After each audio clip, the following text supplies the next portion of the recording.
Hey everybody, Sanavi here. I just wanted to post a quick update to my Cyclone Shockwave Slayer for 3.26. I've made quite some significant changes to the build. There'll be an updated POB in the description below, and this is based off of testing a brand new character in a fresh private league over the last couple days, where I've taken some of the feedback from you all and implemented some ideas that I've had for the build upon its original inception. So before I do a deep dive into the updated POB with you, I'm going to explain this character a little bit, show you its gear, we'll demo a map, and then we'll take a look at the POB. So currently, this is my character's gear. It's slightly worse than my first test character. I've been rather unlucky with crafting gear and finding items for the most part. For instance, our staff has less physical damage than the one on our first character. I haven't been able to find a 6-link, not even a corrupted one. My implicits aren't quite right on all my gear. I don't have enough glass blowers baubles to even instill my flasks. With all that being said, because we now have added General's Cry to the build, our single target damage is considerably higher. And the way that works is General's Cry is a war cry. When you use this war cry and there's corpses nearby, it'll spawn clones of yourself that use an ability attached to it. In this case, we're using Sunder. Because we're a physical DPS build that uses Impale and scales crit, Sunder appears to be what's simming best right now. I'm going to try out different gems over the weekend to include the new Mercenary version of Sunder. But for right now, this is what I've been going with. But yeah, you have General's Cry, you link it to Auto Exertion. Auto Exertion just reserves some mana, but what it does is it casts your or triggers your war cry every couple seconds automatically. And as long as there's corpses nearby, minions will spawn. When we're mapping, we just kill stuff with Cyclone and the minions spawn in the background and just give us free damage. However, when we get to a boss, in order for this to work, we do run a level 1 Desecrate. So when we go up to the boss, we just put down 2 Desecrates and then we just start spinning. And while we're doing that, our minions will start to spawn and they'll attack the boss. They don't consume the corpses, so you just need to place them down and they'll keep spawning. So I'm going to show you a map real quick. I have the Sulfur Vents. I have been farming boss maps so that I can get fragments for my Void Stones, doing the destructive play strategy. So I'm going to demo this map real quick and then we can talk about the POB.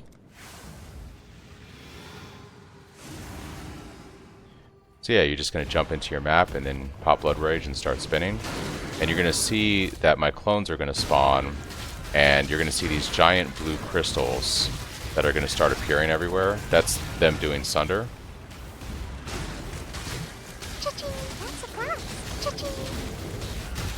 And it just adds some extra free damage in the background.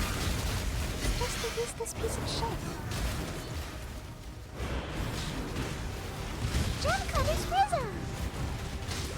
And essentially I'm just going to beeline for the boss room right now so you can see what that looks like.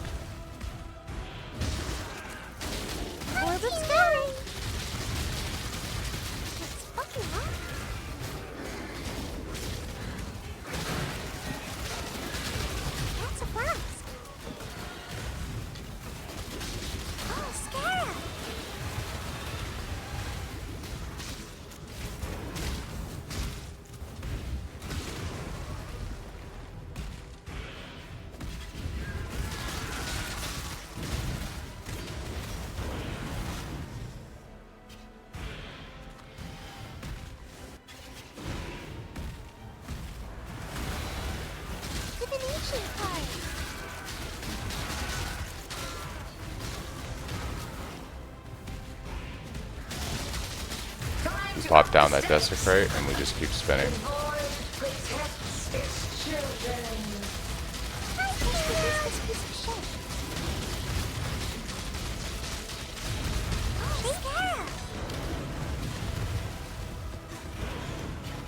Alright, now we're going to go do Drox. Pop down Desecrate.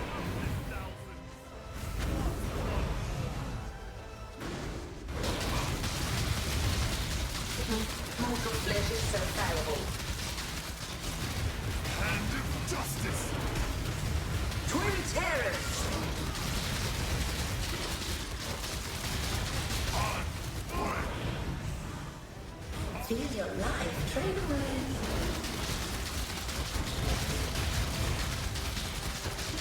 Life is so brutal.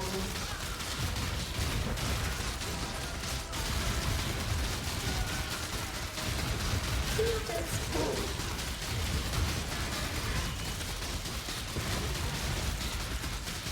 Twin terrors.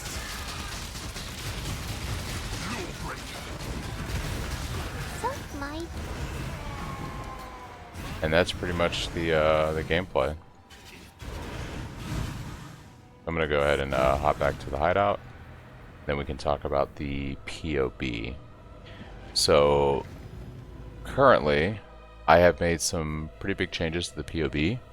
I have redone the leveling loadouts because we're now using General's Cry with Cyclone. I do recommend that sometime in Act 3 you do your swap to Cyclone and you start running General's Cry. And if you go to the skills section, you can see, for instance, we are running Sunder, say, in our 20s, and then when we start to get into our 30s, I say, you know, right down here, swap to Cyclone and General's Cry after you do Library. The reason why I say do Library is in order to get Pulverized to use on either of these, you have to unlock it through the Siosa quest at Library. But yeah, you swap to this around Act 3 in your 30s, and then you're going to use Cyclone and General's Cry pretty much for the rest of the time of playing this character. I did also edit the very first loadout, so I recommend we go Spectral Throw now, and then you just basically play Spectral Throw until right before you do Maryville, and then you pick up Sunder. You run Sunder in your 20s, and then once again, when you get to around your low 30s and you do the Library quest in Act 3, you should be able to swap over to Cyclone and General's Cry. I do recommend that when you make the swap to Cyclone and General's Cry, you have a really good physical DPS staff to swap to. You're going to run like a two-hander axe when you're playing Spectral Throw and Sunder, so like from level 1 to your 30s, I recommend that you use a two-handed axe, and then once you get to your 30s, you swap over to a staff. You can use an axe still for Cyclone, but you can't use Shockwave support with an axe. So in order to be able to play Cyclone Shockwave, in order to be able to play this support gem, you have to use a mace, scepter, or stave. And the reason why we use staves in my build, once again, is we scale block later. So you can use whatever weapon when you swap to Cyclone, but if you want to use Shockwave, you gotta use like a mace or a stave. It won't be the axe that you're using your first 20 or 30 levels with Sunder. I've then updated just all the trees accordingly. When you get into your 40s, I've changed the pathing a little bit, so you pick up Cannibalistic Rite on your way to Resolute Technique. This will help you with mana sustain since we're using Cyclone earlier. You want to try to solve mana earlier, so I did tweak some stuff so we pick up some extra reduced mana cost of attacks. Pretty much the rest of the trees are standard. I've just updated the skill gem setups to reflect that we're now doing Cyclone and General's Cry. I did update the level 90 Resolute Technique tree. On review, I don't know how expensive Cane of Kolomak is going to be with the changes to Betrayal, so essentially I've removed it from the build. I have a simmed staff here that's like 590 physical DPS, and as you can see, if we swap back to the game real quick, I actually have a better weapon I was able to craft in SSF. This is like 600 something Phys DPS, and even has a Shaper mod on there that gives me 50% increased critical strike chance while mapping, and just a flat, you know, crit strike chance. Yeah, the cold damage, not really useful. Fire resistance is whatever. This is just kind of what I was able to throw together. But as you can see, it's a better staff on it than what I have in the POB. So I got rid of the Cane of Kolomak. I also removed the Cluster Jewel setup that was using Overlord. That's because it's going to be expensive. In order to get Fortification, we're going to do the Eldritch Implicit on our chest that gives us chance to fortify. Because Cyclone attacks so many times per second, you're basically always going to have Fortify. I can actually demonstrate that real quick. So if we go back to the game, you'll see that I don't obviously have a Cluster Jewel. I'm not using Steadfast with the Mastery to get Fortification. I do have the Eldritch Implicit on my chest. Even though it just says an 8% chance to fortify, if we go back into the map here and I start attacking mobs,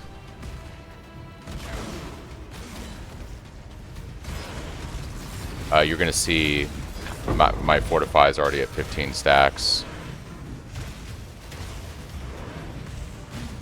So it ramps up pretty quick. If you kill the mobs before they can even do anything, obviously it's probably not going to ramp. But yeah, right there I have 20 stacks. So it's pretty reliable source of fortification until you can get an Overlord cluster jewel. So going back to the POB. So because we removed Cane of Kolomak and we've also removed the Overlord cluster jewel setup, the level 90 tree is pretty inexpensive now. It's basically all crafted gear. The only thing you're spending money on is Stampede Boots and a Rumi's Concoction. And our damage is still pretty good considering we're non-crit. We're doing like 3.5 mil sheet damage here. When we go to crit conversion, you can see with the addition of General's Cry in the setup now, we're doing considerably more damage.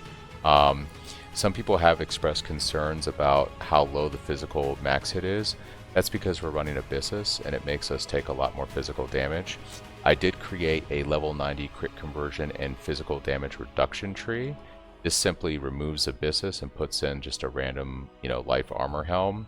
And with this, you can see you gain back like 5,000 or 6,000 Fizz max hit. You do lose a couple million DPS, so just keep in mind, it says here 17 million. You run Abyssus, you do a lot more, but you also are a little squishier to physical hits. So that's the trade-off that you have to decide depending on how you want to play the game. That's about it, really. I didn't really change anything with the endgame version.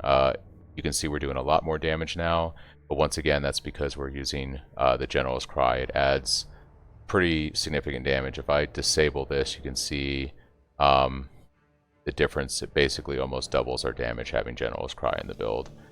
With this kind of investment. So that's the changes to the items and the skill layouts. I have added an extensive notes section to the POB. So a lot of frequently asked questions, what to do while leveling. I've added some regex stuff for what to look for from vendors in the first act, as well as regex for what map modifiers to avoid when you start mapping. I then have a bunch of atlas trees with links I provided. If you're going to play SSF, so this is my first tree that does basically Harvest, June, and Expedition. I explain the points for each iteration as you scale it out, and I have updated links to the 3.26 Atlas Planner trees. My second tree is usually the boss map tree I do to farm boss maps to get frags, and once again I have iterations of that here with explanations. And then I provided a third tree for blight farming if you're trying to get the Stampede Boots, with an example tree of what that could look like. In regards to mercenaries, there's a lot of things we could do.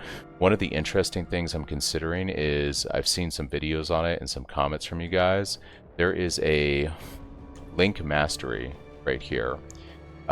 If you put 3 points into this, there's a link mastery that says your movement speed is equal to the highest movement speed among linked players. There's some discussion about if you use a link skill on a mercenary, since they count as half a player, would this work? This would mean potentially that we don't need to run the Stampede Boots. We might be able to just link our mercenary, and then we get their movement speed, and we can use a different pair of boots here. So that's something worth playing around with. Might not have to use the Stampede. In terms of what auras to run on the mercenary, I think personally Determination is probably the best. Our biggest problem is physical max hit. So say you want to run Abyssus, if we have a mercenary that is providing us with Determination, you can see that we gain 6,000 to 7,000 Fizz max hit from them providing us with Determination. And if you were to do this on the crit conversion physical damage reduction tree and also throw a Determination aura on here from your mercenary, we're up to 26,000 physical max hit mitigation.